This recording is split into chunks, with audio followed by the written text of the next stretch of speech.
नमस्कार, मैं हूं अमीश देवगन। आप देख रहे हैं देश का सबसे लोकप्रिय डिबेट शो आर पार। किसान आंदोलन के 35वें दिन सरकार और किसान नेता एक बार फिर संवाद के लिए सामने आए हैं। किसान नेताओं और सरकार के बीच ये 7वें दौर की बातचीत है, लेकिन आज की बैठक में एक दिलचस्प तस्वीर दिखी।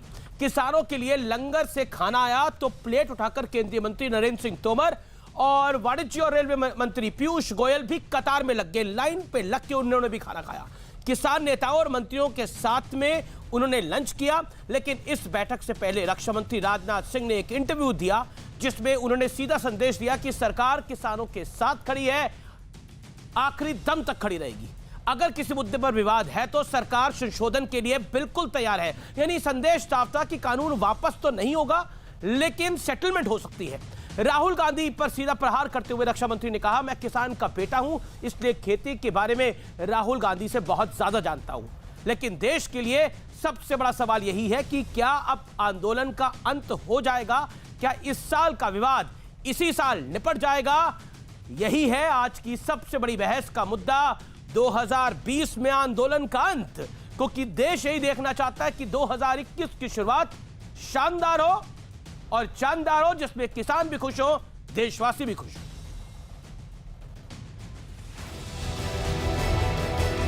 तर्क और तथ्य के आधार पर हर कसौटी पर हमारे ये निर्णय कसे जा सकते हैं। बात मुद्दों पर होगी, तर्क और तथ्यों पर होगी।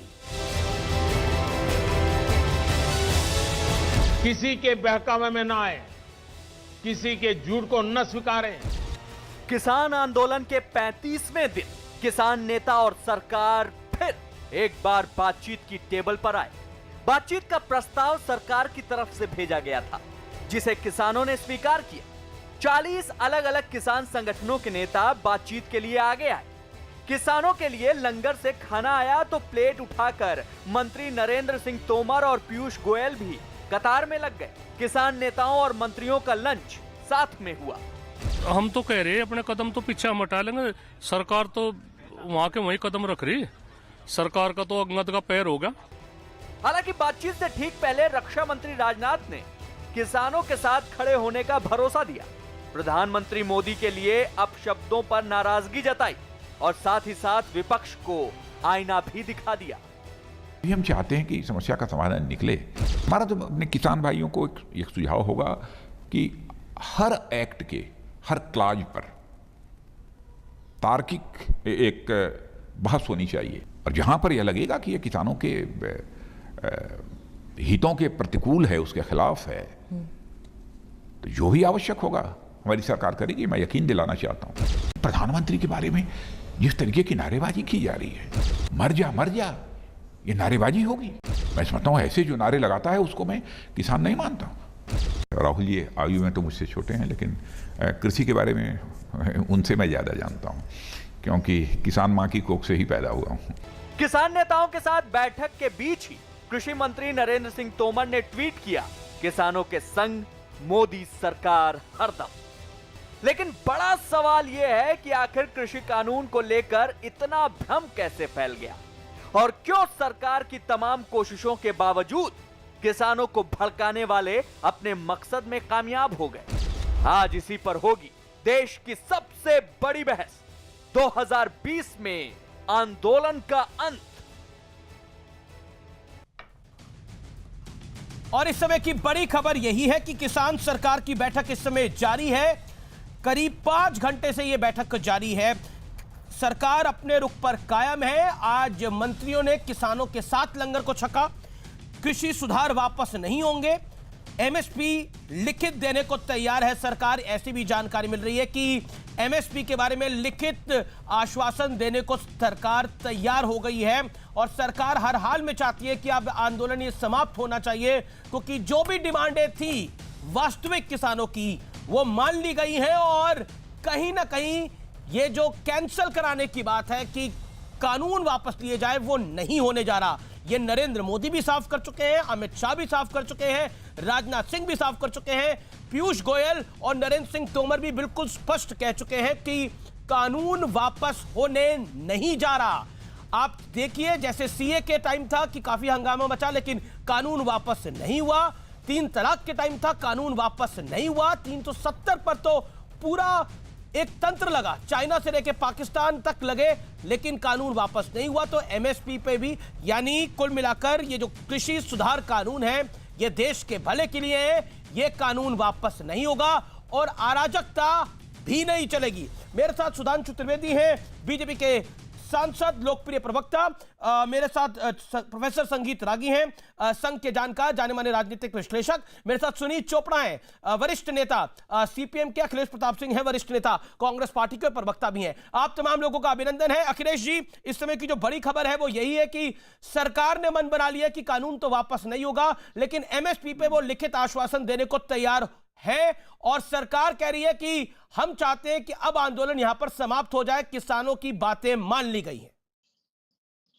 देखिए, सारा दारोमदार सरकार के ऊपर ही है और सरकार को अपना अहंकार और जो दम्भ है वो त्याग के किसानों से सहानुभूतिपूर्वक बात करनी चाहिए।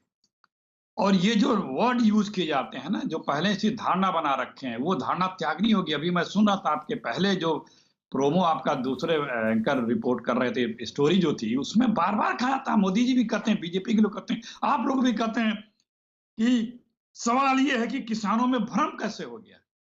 ये पहले अपना माइंडसेट बदलना होगा सरकार को, मोदी जी को, और वो जो आपको कहने से बुरा लगता है उनको भी। तो ये भ्रम बदलना होगा। भ्रम नहीं है कोई, ये सत्य है। इससे नुकसान है किसानों का। किसान दिन भर जो पुश्तैनी खेती करता है, उसको अपने भले का जानकारी नहीं है, उसे आप भ्रम कहेंगे। तो जब भ्रम आप ही कहेंगे, सरकार कहेगी, तो कैसे उसका निराकरण करेंगे। और हम शुरू से करें, आपके चैनल पे 10 बार कहा मैंने। अखिलेश जी, आज राजनाथ सिंह ने एक साक्षात्कार दिया है, एक इंटरव्यू दिया है, और उस इंटरव्यू में उन्होंने बोला है कि किसानी के बारे में राहुल गांधी तो मुझे ना बताएं, मैं तो किसान मां की कोख से ही पैदा हुआ हूं, मुझे तो उनसे ज्यादा ही पता है। बहुत से और लोग बीजेपी के प्रवक्ता भी लगातार और मंत्री भी हमला कर रहे हैं कि विदेश में बैठकर वो किसानों की चिंता कर रहे हैं, इटली के मिलान में।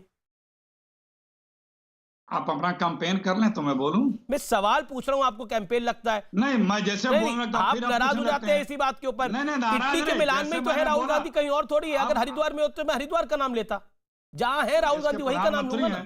मोदी जी कहां, आप सुन लीजिए, मोदी जी कहां हैं? दिल्ली के लोक कल्याण मार्ग पे। कहां दिखते हैं? कहीं दिखते हैं टीवी के अलावा? कुछ करते और दिखते हैं फोटो खींचने के अलावा? राहुल गांधी देश के प्रधानमंत्री हैं क्या? लेकिन आप लोग मानते हैं, ये आप लोगों को धन्यवाद है। आप लोग जानते हैं कि वही देश का नेता है। कल तो आपने मेरे कार्यक्रम में कह दिया था कि असली प्रधानमंत्री तो राहुल गांधी है। कल तो आपने प्रधानमंत्री की शपथ दिलवा दी थी, आपने बोला था असली प्रधानमंत्री तो राहुल जी है। अभी भी कह रहा हूं, सत्ता में भले बैठे होंगे मोदी जी, दिलों में राज राहुल गांधी करते हैं। समझे आप? सुनिए, मुद्दे पे आइए, इधर उधर ना जाया करिए। बात दरअसल में ये है कि मैं 5-6 बार फिर वही, इसीलिए मैं कहता हूं कि जैसे बोलने लगेंगे आप फुदुक आएंगे। अरे भाई, जितना बोलना है एक बार बोल लीजिए आप। डिस्टर्बिंग एलिमेंट इसी को बोलते हैं।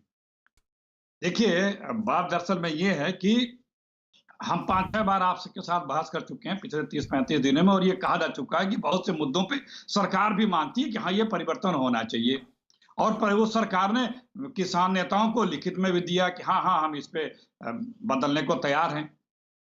मैं यही तो बार बार कहता हूं कि अगर सरकार ये मानती है, जो सत्य है, तो सरकार को तुरंत ऑर्डिनेंस ला देना चाहिए।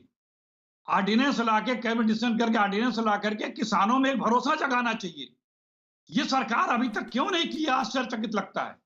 सिर्फ बातचीत करने के लिए बातचीत करते रहना कोई लाभप्रद नहीं होगा। आज भी अगर बातचीत हो रही है और सरकार ये मानती है कि ये सब चीजें हैं, तो इनको बिल की शक्ल में देना होगा, रिटर्न में नहीं।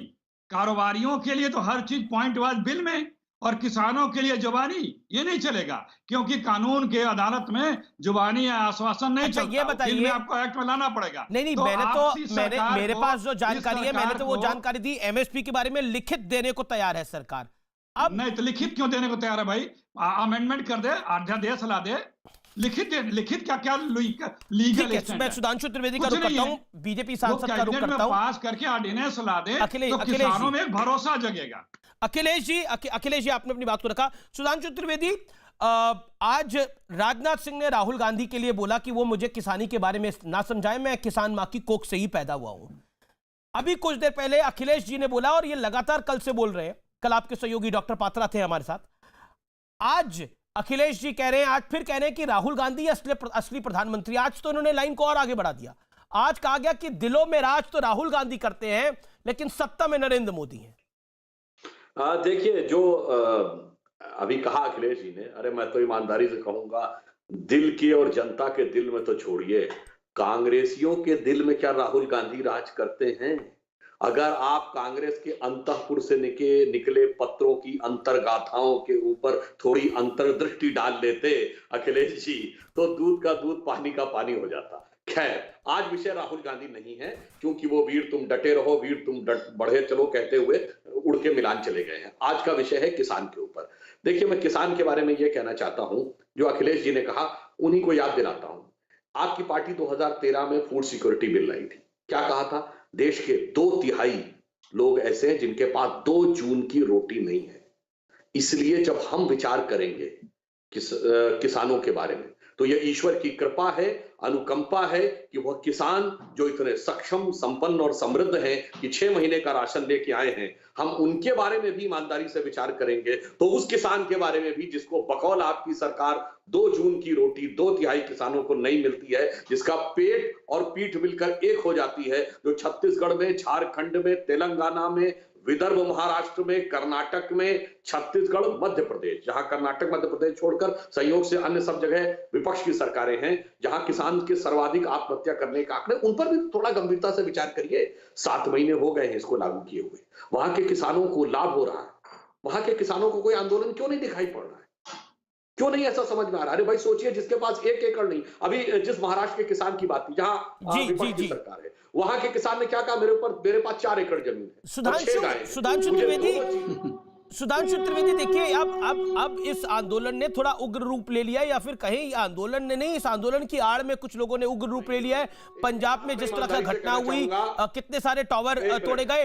देखिए, महत्वपूर्ण यह है कि अब इसका समाधान कैसे निकलेगा? क्या 2020 में इसका अंत हो जाएगा? डॉक्टर त्रिवेदी, जिम्मेदारी आपकी है, सरकार में आप है। विषय था एमएसपी, अमीश, विषय था एमएसपी, तैयार है। उसके बाद उसमें जोड़ दिया गया पराली के केसेस, चलो उस पर भी तैयार है, उसका एमएसपी से कोई संबंध नहीं, पर किसान से संबंध तो है। पर ये बताइए, भारत के सारे टोल प्लाजा जो है वो कर दिए जाएंगे, इसका क्या मतलब है भाई? टावर उखाड़ दिए जाएंगे, मुझे समझ में नहीं आया। अरे भाई, नेस्ले और पेप्सी कंपनियों के आपने गोडाउन पर तो अटैक नहीं किया, वो विदेशी कंपनियां हैं, राजीव गांधी जी के जमाने से काम कर रही हैं। तो ये क्या है कि हम टोल प्लाजा खाली करवा देंगे, हम टावर उखाड़ देंगे, इसका एमएसपी के साथ क्या संबंध है? कृपया अखिलेश जी बताने का प्रयास करें, अन्यथा क्या यह ऐसा आशंका और संदेह नहीं पैदा करता है कुछ अराजक तत्व इसका लाभ उठाने का प्रयास कर रहे हैं, वैसे ही जैसे किसान की लहराती फसल को देखकर कुछ लालची और आवारा पशु, इसे मैं जवाब दिया जाए, प्रतीक में कह रहा हूं, वो आने की कोशिश करते हैं और फसल को चरने का प्रयास करते हैं। जी अखिलेश, देखिए अमीश जी, जिस दिन से किसानों का आंदोलन शुरू हुआ, उस दिन से किसानों के इस आंदोलन को बीजेपी के नेता, प्रवक्ता, मंत्री बदनाम करने के फिराक में लगे हैं। तरह तरह के नामकरणों से भी नवाजते हैं, पाकिस्तानी है, आतंकवादी हैं, खालिस्तानी है, नक्सलाइट है, फला ढमाका है, और कोई ताज्जुब नहीं, जांच होनी चाहिए। ये शरारती तत्व जो है ना, ये साजिश भी हो सकती है, किसकी हो सकती है, क्योंकि अभी ये साजिश करता आज भी एक कौन गुर्जर था जो गोली चलाने वाला वो बीजेपी ज्वाइन किया है दिल्ली में। शाहीन बाग का एक जो बहुत बड़ा जो वॉलंटियर था वो भी बाद में बीजेपी ज्वाइन किया।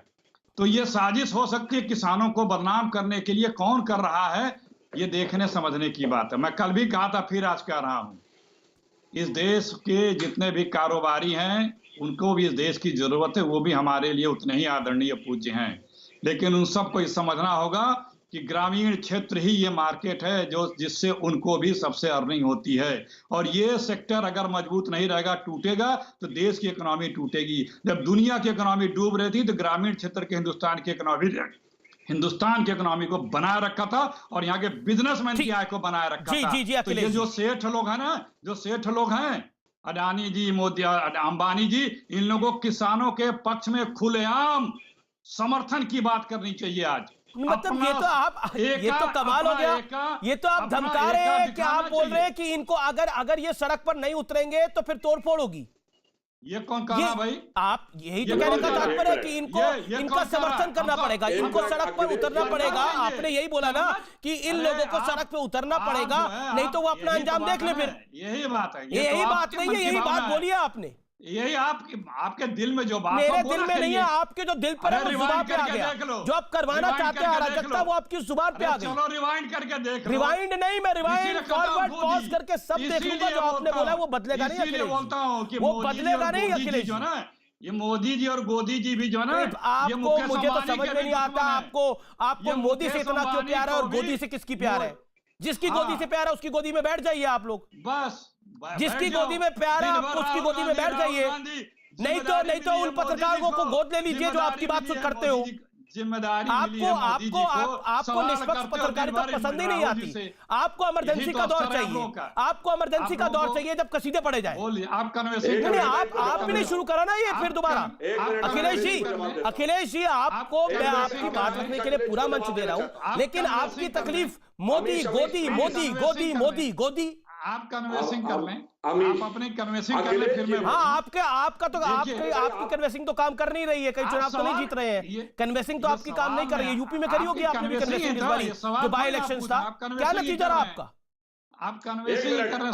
आपने भी अखिलेश जी आप भी बड़े नेता हैं, स्टार प्रचारक हैं, आपने भी कन्वेंसिंग तो करी होगी। यूपी में कितनी सीटें आई हैं? एकदम, कितना वोट शेयर रहा है? अरे आज आया ना मोदी जी, बीजेपी 300 सीटें। इसके पहले कितने वोट हुआ करते थे? जब अटल जी को नेता देश मानता था, हम लोग भी मानते थे, तो अटल जी के पास क्या एमपी थे? ये जो लॉजिक आप लोग देते हैं, थोड़ा सा दिमाग लगा लिया करिए। हाँ बिल्कुल, दिमाग तो सारा आप ही लगा रहे हैं। मुद्दा क्या है वो महत्वपूर्ण होता है। बिल्कुल मुद्दा महत्वपूर्ण है। मैंने तो मुद्दे की बात को पकड़ा। अभी आपने जो वक्तव्य दिया मैंने तो उसी को पकड़ा। आपने बोला कि ये लोग किसानों को अपना समर्थन दे, नहीं तो यही सब थे ना आपके। एकदम देना चाहिए, नहीं तो क्या, माने नहीं तो क्या देना चाहिए। हर कोई सुधांशु त्रिवेदी का सुधांशु त्रिवेदी अब मैं अखिलेश जी को जवाब दूसरे से है। एक मिनट अखिलेश जी को जवाब देना चाहता हूं। मैं अखिलेश जी को जवाब देना चाहता हूं। इन्होंने कहा कि कुछ शरारती तत्व घुस गए हैं जिन्होंने टावर तोड़ने और प्लाजा को, टोल प्लाजाओं को खोलने का काम किया है। तो मान्यवर, पंजाब में आपकी सरकार है, शरारती तत्वों को एक्सपोज कर दीजिए, उठा के बंद कर दीजिए, चार्जशीट दाखिल कर दीजिए, अन्यथा क्या कार्रवाई की है? और यह शरारती तत्व, तथाकथित शरारती तत्व पंजाब में ही क्यों कर पा रहे हैं, अन्य राज्यों में क्यों नहीं कर पा रहे हैं, इवन जहां आपकी अन्य सरकारें। और जो आप अंबानी अडानी ये सब बोलते हैं, मैं पूरी विनम्रता से कहूं, सारे दर्शकों जाके चेक करिए, एक्सक्लूसिव पॉलिएस्टर रियान बनाने का सबसे पहला कॉन्ट्रैक्ट लाइसेंस किसने दिया? रिलायंस को कांग्रेस ने दिया। 1980 में नुस्ली वाडिया और वो जब बॉम्बे डाइंग का कपड़ा अच्छा होता था, विमल को कॉन्ट्रैक्ट किससे मिला? इनसे मिला। याद करिए, जिस जमाने में एलएनटी कंपनी के शेयर नीचे आ गए जब यूपीसी की सरकार आई, और जैसे ही राजीव गांधी ऊपर आए, धड़ से शेयर ऊपर उठ गए थे। ये बताइए, ये आप तो ऐसे बोलते हैं अंबानी अडानी 2014 से पहले तो जैसे रेडियो पटरी लगाने वाले थे। अरे भैया, ये बड़े आदमी आपके जमाने में बने। और राडिया टेप में किसने कहा कि कांग्रेस पार्टी मेरी दुकान है? भाई, राडिया टेप में कौन कौन कारपोरेट हाउसेस बड़े बड़े ये तय करते थे कि सरकार में कौन मंत्रिमंडल में मंत्री बनेगा? ये सब सार्वजनिक उसमें है। इसलिए जब आप ये बोलते हैं कि साहब ये उद्योगपति, और बताइए दुनिया का सबसे बड़ा खाद्य का की कंपनी नेस्ले कौन लाया? पंजाब में कांग्रेस। दूसरे नंबर की सबसे बड़ी पेप्सी कौन लाया? कांग्रेस। और खोल दिया पूरी अर्थव्यवस्था। मनमोहन सिंह जी, नरसिम्हा राव जी, आगे के दरवाजे खोले, पीछे के दरवाजे खोले, खिड़की खोली, रोशनदान खोले। अच्छा, संगीत रागी भी कुछ कहना चाहते हैं। अखिलेश जी बोल ले, फिर प्रोफेसर रागी और सीपीएम के वरिष्ठ नेता भी वेट कर रहे हैं। अखिलेश जी बोलिए आप अपनी बात। अखिलेश जी, अमीश जी, बार बार बीजेपी के नेता सुधांशु जी ये कहते हैं कि पंजाब में कौन लाया कॉन्ट्रैक्ट फार्मिंग अंबानी को, अडानी को? अरे भाई, अडानी अंबानी नहीं लाया सर। नहीं, बात सुन लीजिए, बात सुनिए। ना नेस्ले और पेप्सी, अरे बात सुनिए, दुनिया की सबसे बड़ी कंपनी। अरे बड़ी खबर, किसान और सरकार की बैठक खत्म हो गई है। करीब 5 घंटे से ज्यादा चली है ये बैठक। सरकार अपने रुख पर कायम है और एमएसपी पर लिखित आश्वासन देने को तैयार है। कृषि सुधार वापस नहीं होंगे। मैंने आपको पहले ही बताया, देश के प्रधानमंत्री, देश के गृह मंत्री, देश के रक्षा मंत्री पीयूष गोयल और नरेंद्र सिंह तोमर जो कृषि मंत्री और रेलवे मंत्री हैं, उन दोनों ने भी स्पष्ट कहा है कि कानून तो वापस होने नहीं जा रहा। यानी 2020 में क्या इस आंदोलन का अंत होगा, यह देखने वाली बात होगी। इसका क्या नतीजा निकल के आया है, अभी इसकी जानकारी रही है, लेकिन कुछ देर में आ जाएगी ये जानकारी। लेकिन ये 5 घंटे के करीब बैठक चली। अगली बैठक की डेट भी आ गई है, 4 जनवरी को अगली बैठक होगी। किसान सरकार की बैठक खत्म, यानी ये 2020 में नहीं खत्म हो रहा। कुल मिलाकर 4 जनवरी को अब अगली बैठक होगी, यानी सकारात्मक हुई है बैठक, ऐसा संकेत हम मान सकते हैं। अखिलेश जी, आप अपनी बात को कंप्लीट करिए प्लीज।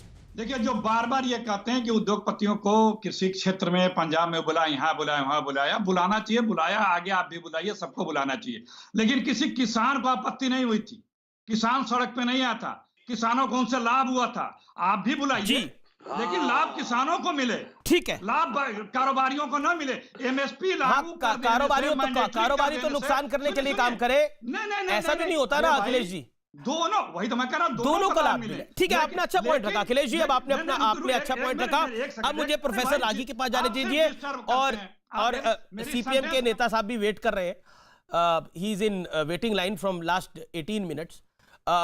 संगीत रागी, राहुल गांधी असली प्रधानमंत्री हैं, लोगों के दिलों में बसे हुए हैं। नरेंद्र मोदी तो प्रधानमंत्री हैं, लेकिन असली दिलों में बसे हुए राहुल गांधी हैं।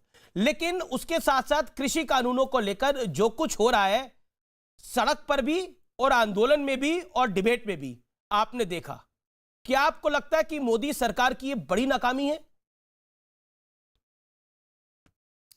देखिए, मैं पहली बात राहुल गांधी जी से शुरू करूंगा। पहली बार मैं अखिलेश जी की बातों से सहमत हूं। आप लोग बहुत राहुल गांधी का जिक्र करते हैं, बोलिए, एक बात से और सहमत होइए, हमारे रोज डिस्कशन करना चाहिए। 1 मिनट सर, मैंने हस्तक्षेप नहीं किया। 20 मिनट बाद आ रहे हैं, ये भी 1 मिनट बोलने मेरा निवेदन करिए, फिर आप बोलिएगा, बोलिए। हाँ, देखिए, मैं बिल्कुल सहमत हूँ, और सहमत इसलिए हूँ क्योंकि राहुल गांधी कभी भी कोई बात गंभीर आज तक मैंने करते हुए उनको कभी देखा ही नहीं है, सुना ही नहीं है। दूसरी बात, राहुल गांधी एक सांसद हैं, और सांसद इस देश में कितने सारे सांसद हैं, दोनों राज्यसभा लोकसभा दोनों को मिला ली अभी वर्तमान में। आप लोग इतनी क्यों तवज्जो देते हैं? वो कांग्रेस के अध्यक्ष भी नहीं है। ये आप प्रमाणित करते हैं कि वाकई गांधी परिवार ही कांग्रेस है, गांधी के परिवार के इतर नहीं है।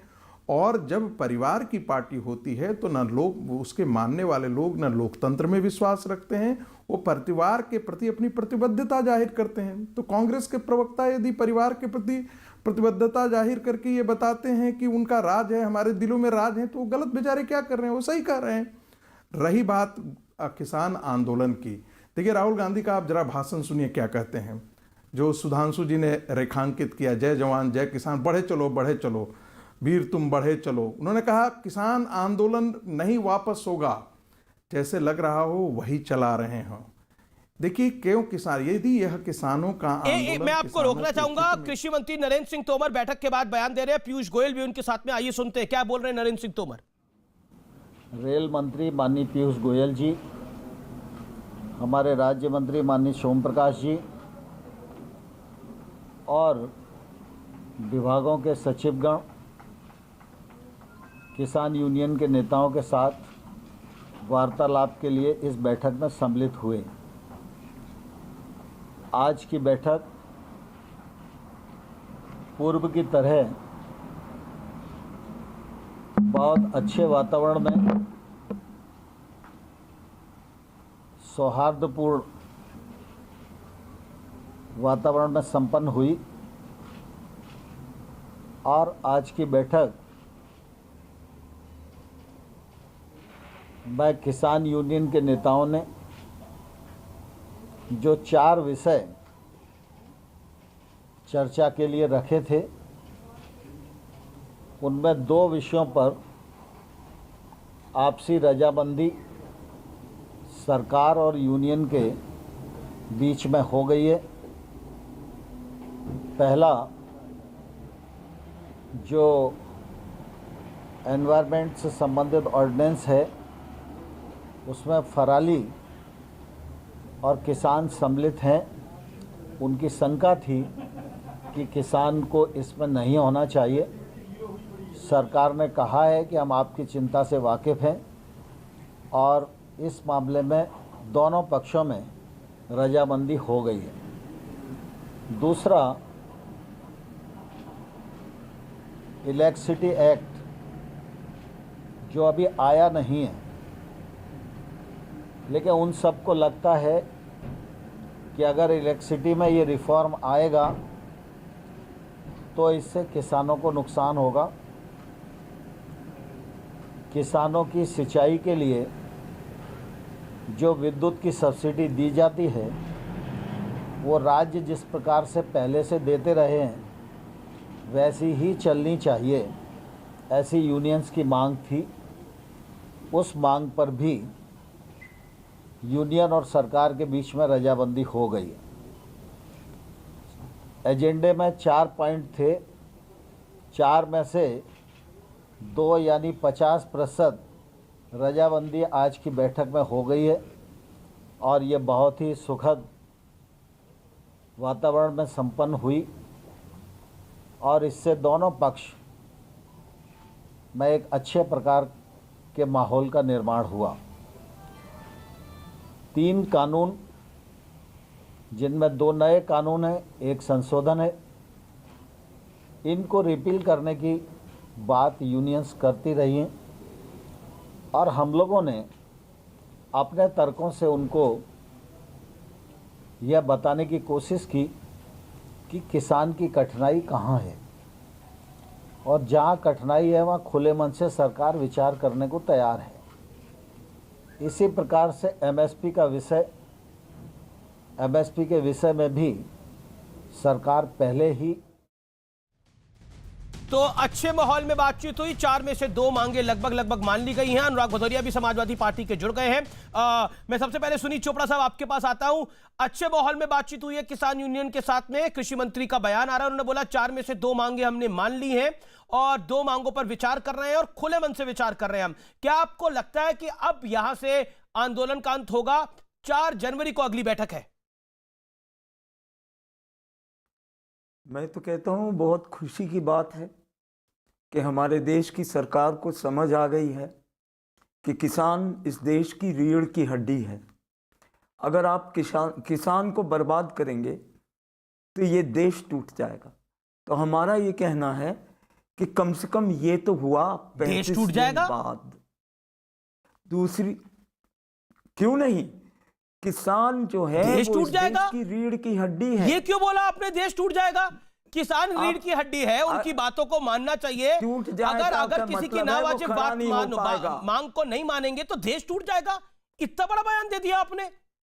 देश टूटने कितने भाग में पड़ जाएगा? नावाजिब बात नहीं है, ये सरकार को समझ आ गई है। पिछले 7 महीने से ये कानून है, पिछले 6 महीने से ये कानून है। खुशी आप है क्या ये क्या बात हो रही है? एक पार्टी कह रही है कि देखिए अगर कॉर्पोरेट साथ नहीं आएंगे तो उनका हश्र क्या होगा।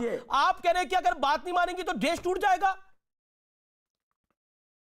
ये तो जेएनयू में जो नारा लगाते थे आप लोग, भारत तेरे टुकड़े होंगे इंशाअल्लाह इंशाअल्लाह, उसी की बात नहीं रख रहे हैं। एक रहेगा नहीं सर, आप ये मुल्क नहीं टूटेगा। भारत एक है और एक ही रहेगा। कर रहे हैं और शर्म आनी चाहिए आपको। अरे शर्म उसको आनी चाहिए जो कह रहा है कि भारत टूट जाएगा। शर्म उसको आनी चाहिए जो भारत टूट जाएगा। जो मां भारती को तोड़ने की बात करता है, शर्म उसको आनी चाहिए।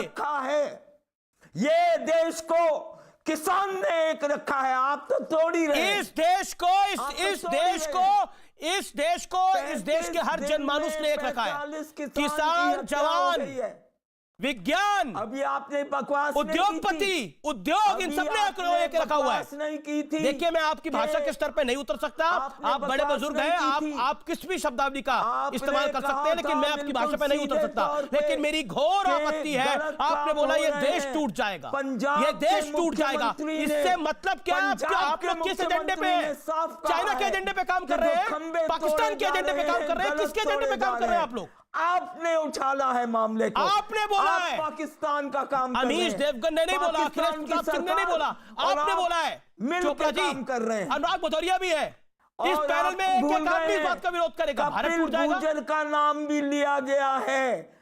कपिल गुर्जर कौन है? कपिल गुर्जर गया, जो शाहीन कपिल बाग गुर्जर में गया बंदूक लेके कहीं गया और। था। कपिल वो गुर्जर का इस BJP बहस से में क्या गया लेना देना है? कपिल गुर्जर को बीजेपी ने बाहर का गया रास्ता है। दिखा दिया है। आपने बोला भारत टूट जाएगा। बीजेपी I में object to गया it, और and you are जब standing by it. मामला खुल गया No, sir, तो this is उसको not done. निकालना पड़ा, सबको No, मालूम sir. है। तो I आप have a अपने big objection झूठे on this. काम बंद करो। नहीं सर, झूठ बोलने के अरे काम सर, बंद करो। और अब मैं इंदिरा आपको और इंदिरा बताता हूं। इंदिरा गांधी ने ठहरिए। अपनी जान गंवा अब दी बात इस मुल्क के लिए। आप झूठ बोल रहे हैं। महात्मा गांधी ने अपनी जान गंवा दी आप इस मुल्क के झूठ लिए। बोल रहे हैं। सरदार वल्लभ भाई पटेल ने आप इस झूठ मुल्क को बोल एक रहे किया। हैं। आप कह रहे मुल्क टूट जाएगा? 370 हटाया गया इस देश को एक रखने के लिए। किया है। आप आप भूल कह रहे हैं गए देश टूट जाएगा? कि ये महात्मा कैसे विचारधारा गांधी है? किसान आंदोलन के नेता थे। ये आप ही भूल लोगों ने गए हाईजैक हैं। करा है किसानों का सरदार आंदोलन, पटेल जो वहां पे नारे किसान लगवाते हैं लेफ्ट के आंदोलन झंडे के नीचे, नेता हाय हाय थे। मोदी मर्दा तू। आप किसान आप ही लोगों ने को हाईजैक हमला करा है। करेंगे तो आप देश को आप ही नहीं लोग बचा डिस्ट्रॉय कर रहे हैं पाएंगे। इसको, मूवमेंट को पूरी। आप किसान कर पे दिया हमला आपने। करेंगे तो आप देश को नहीं बचा संगीत पाएंगे। रागी और सुधांशु मुझे चतुर्वेदी, खुशी आपको है अपन रिएक्शन कि देना है, सरकार गुदरिया। को अकल ओके, आ होल्ड ऑन, गई है संगीत देश रागी, सवेर। Respond to this. मुझे खुशी है लेफ्ट के कि ऑफिशियल सरकार प्रवक्ता अकल आ नेता गई है और मैं बेहद खुश हूं उससे। अमीश जी, पोलित ब्यूरो के वो ये बात कह रहे हैं। अमीश जी, संगीत रागी, अमीश जी दरअसल ये जो काम 1947 से अब तक काम कर रहे थे, बहुत दिनों तक चाइना के सहारे काम किया, दशकों तक सोवियत यूनियन को अपने साथ लेकर के भारत को तोड़ने की कोशिश। ये जो वामपंथ है ना, उनकी जो मन की बात है वो निकल गई है। अब वो एक्सपोज हो गए, आप उनको खींच रहे हैं लगातार। बुजुर्गियत का थोड़ा सा ध्यान रखिए, उनके मन की बात निकल गई है। देश का नौजवान, देश का हर युवक जो है वो इस देश के लिए है। वामपंथी बेशक टुकड़े टुकड़े गैंग के साथ खड़े रहें, देश तो अब तेजी से चल पड़ा है, तो उसकी तो चिंता नहीं है। रही बात किसानों की, एक चीज आप देखिएगा कि इसमें ये मैंने पहला, मेरे वक्तव्य खत्म नहीं हुआ था, किसान का आंदोलन किसान के हित में सिर्फ यदि होता, पब्लिक तो रिएक्ट तब तक कर रही समस्या है। का समाधान निकल गया होता। श्रेयांश ने लिखा, लेकिन जब वामपंथी लोग, मीरा चंद्रा ने लिखा कि वामपंथी देश लोग टूटेगा इस नहीं, इंडिया इज आंदोलन वन। को आर उग्र पार के बना रहे हैशटैग हैं। के साथ लिख के भेजिए इंडिया इज वन, और इंडिया डिवाइड नहीं होगा। सुधांशु चतुर्वेदी, देखिए, जो संगीत रागी जी ने कहा उसी बात को मैं आगे बढ़ाता हूं। ये जिसे कहते हैं ना कि गाहे बगाहे दिल की आरजू मुंह पे आ जाती है, तो वामपंथियों का बहुत सोचा हुआ है। देखिए, मैं एक कहावत कह रहा हूं, इसको शब्दशः मत लीजिएगा। एक कहावत है, चोर चोरी से जाए, हेरा फेरी से ना जाए।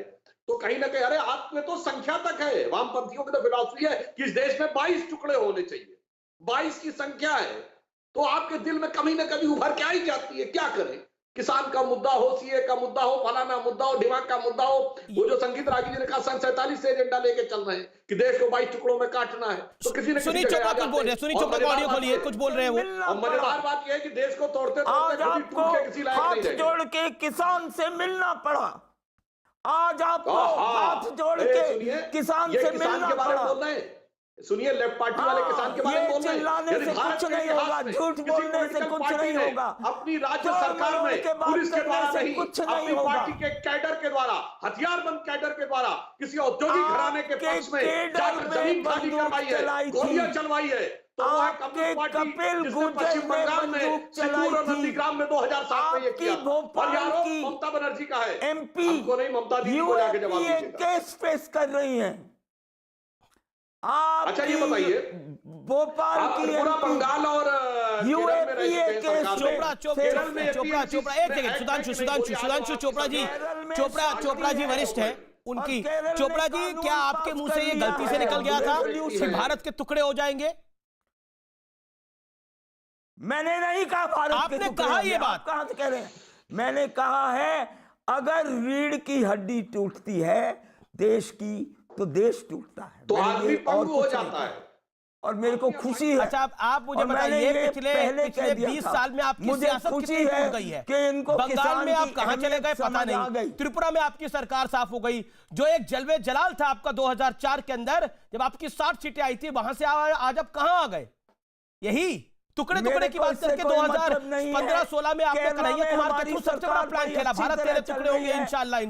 आज आपका हश्र क्या है? उस कन्हैया कुमार का हश्र क्या है? आंदोलन चल रहा है और वो किसान आंदोलन देश को इकट्ठा कर रहा है। एक सेकंड सर, ये किसान आंदोलन के नाम पर भारत को टुकड़े करने की कोक सपने में भी मत सोचना। अपने पैसे को इकट्ठा करके आप ये किसान आंदोलन की आड़ में भारत के टुकड़े की बात मत सोचिएगा, ये नावाजिब है, ये गलत है। रहना बंद करो। सुधांशु, देन अनुराग भदौरिया। सुधांशु शर्म आनी चाहिए। देखिए चोपड़ा साहब, आपने कहा आप इनके पैसे पे जिंदा जी रहे हैं। आज वामपंथी दलों के मेरे को मालूम है आपने लोकसभा तोड़ मरोड़ के बात की। मैंने बताया जनाब, आप एक तो तथ्यात्मक जवाब दे दीजिए देश की, जिसके बिना देश एक नहीं हो सकता। चोपड़ा साहब, और हमने उस रीढ़ की हड्डी को मजबूत किया है।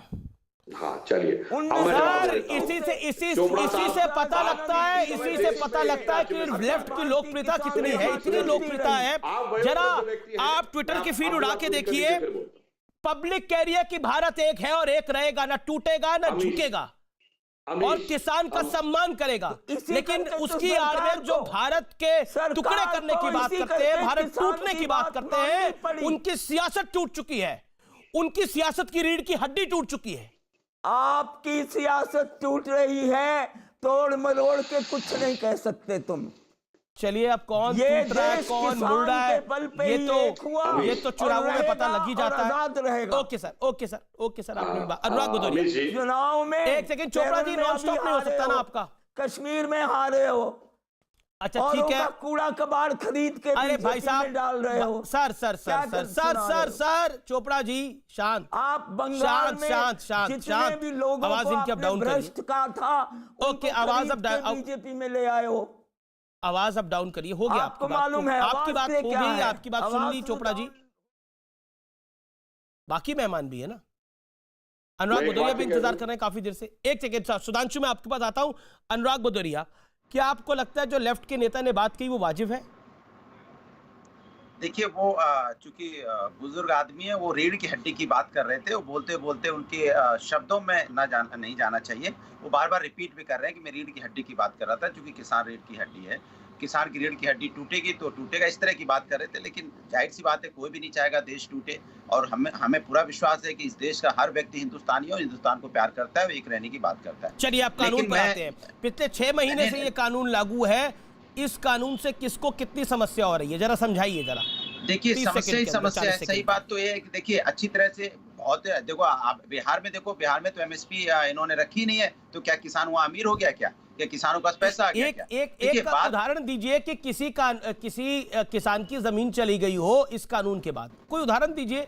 अरे अभी तो शुरुआत है। क्या हुई है 6 महीने से? मेरी बात नहीं समझे। 6 महीने में बीएसएनएल को खत्म होने में कितने साल लगे बीएसएनएल को खत्म होने में? मैं आपसे ही पूछ लेता हूँ। अरे मैं कह रहा हूँ कि 7-8 साल में खत्म हुआ। 6 महीने में किस किसान की जमीन गई है?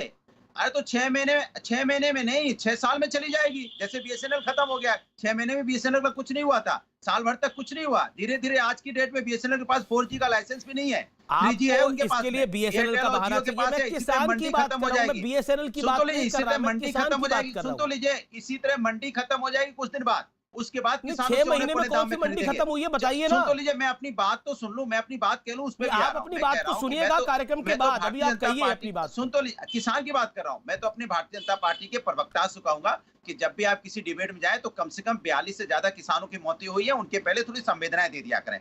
आए बाएं साहब बोलना शुरू कर देते हैं बिना उनको संवेदनाएं दिए। कम से कम 42 किसानों की मौत हुई है, और आप उसको इसमें हल्के मत लीजिए। और आज राजनाथ सिंह भी कह रहे थे मैं किसान का बेटा हूं, 32 दिन बाद उनको किसान का बेटा होने की याद आई, और कह रहे हैं उनके बारे में कोई अपशब्द नहीं बोलना चाहिए। किसानों की इतनी हमदर्दी है, किसानों के बेटे हैं, तो वहां पे अगर किसान ठंड में ठिठुर रहा तो क्यों नहीं जाते राजनाथ सिंह जी वहां पे मिलने के लिए?